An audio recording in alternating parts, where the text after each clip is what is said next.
I'm incredibly sick of people on the right saying that Democrats need to, quote, bring down the temperature. I can show you one clip of Stephen Miller at Charlie Kirk's memorial last night that blows that entire narrative out of the water. And I didn't know if I wanted to make this video on Stephen Miller's hate and vitriol, but upon rewatching the speech this morning, I realized it was so propagandistic and eerie and hateful that there needs to be a narrative disruption. We need to use our platform to call out the fact that Donald Trump's deputy chief of staff and Donald Trump himself used their friend's memorial not to eulogize, their so-called buddy Charlie Kirk, but instead to push more hatred, push more vitriol, and divide the country even further. I mean, last night, Donald Trump got on stage and immediately said that he hates his enemies. Let me play this clip very quickly. He did not hate his opponents. He wanted the best for them. That's where I disagreed with Charlie.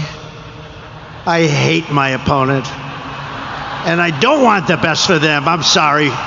I mean, could you imagine if Joe Biden had gone on stage and said something like this? This would be a segment on Fox News for 2 weeks. Piers Morgan would never let this go. Every single right-winger would be saying this is an insane escalation. Yet Donald Trump says, I hate my political opponents, and it just slips right by. Stephen Miller pushed 5 times as much hatred in his speech, but it's more insidious. In 2025, a lot of right-wingers don't think you're being hateful unless you're just using direct slurs or yelling at minority groups. But Stephen Miller's hatred is a lot more insidious than that. He creates outgroups, he creates scapegoats, and then he uses vague language to get people stirred up about scapegoats without any sort of channel, any sort of actionable way to do this, like voting or mobilizing. He just gets people mad, gets people angry about scapegoat groups, and that is the danger. Let me show you this clip of Stephen Miller just a week ago. Just listen to the way that Donald Trump's deputy chief of staff speaks about millions, tens of millions of Americans in the Democratic Party. That party does not fight for, care about, or represent American citizens. It is an entity devoted exclusively to the defense of hardened criminals, gangbangers, and illegal alien killers and terrorists. The Democrat Party is not a political party. It is a domestic extremist organization.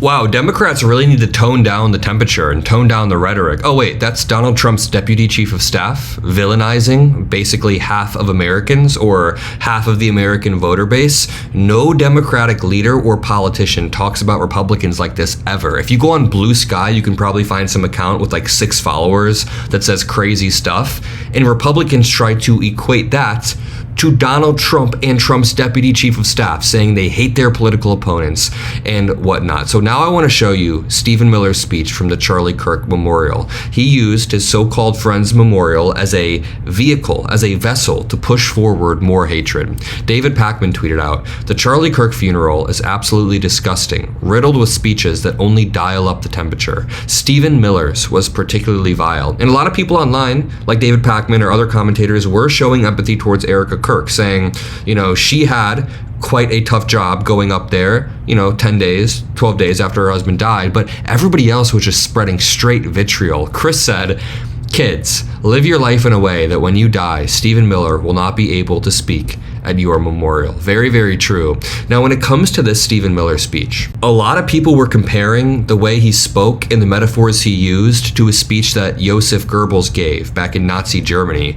And, Stephen Miller is Jewish himself, so I'm not someone that just calls him a Nazi all the time. I say it's more nuanced than that. He seems to use a lot of the same propagandistic tactics. He tries to create a specific outgroup or a scapegoat group like the Nazis used to, and then target them relentlessly. And he does seem to copy their exact rhetorical, propagandistic style. And even in this speech, there is a reasonable theory online that Stephen Miller constantly talking about the storm, he says, "The storm whispers, you cannot withstand the storm," is a callback to a speech from Joseph Goebbels called "The Storm is Coming" in 1932. Now I'm going to play this, but even friend of the show, Vlad Vexler, says, "Was Stephen Miller's speech fascist? Let's rate it on my ideological intensity scale for fascism." And he gives a very rational take. We'll read it all at the end of the video, but he basically says, when they're talking about, quote, "our legacy hails back to Athens, Rome, and Philadelphia," That is them leaning heavily into this mythical, idealistic past and then using that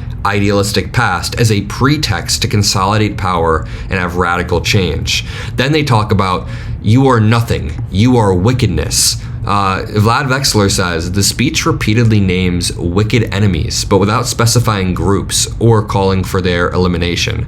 We'll read the rest of this in just one second, but let me play for you this Stephen Miller clip. I will likely pause it so you're not overwhelmed with the hatred and vitriol spewing out of his mouth. The storm whispers to the warrior that you cannot withstand my strength. And the warrior whispers back, I am the storm. Erica is the storm. We are the storm. And our enemies cannot comprehend our strength, our determination, our resolve, our passion. Our lineage and our legacy hails back to Athens, to Rome, to Philadelphia, to Monticello. Our ancestors built the cities. They produced the art and architecture. They built the industry. Erica stands on the shoulders of thousands of years of warriors, of women who raised up families, raised up city, raised up industry, raised up civilization, who pulled us out of the caves and the darkness into the light. The light will defeat the dark. We will prevail over the forces of wickedness and evil.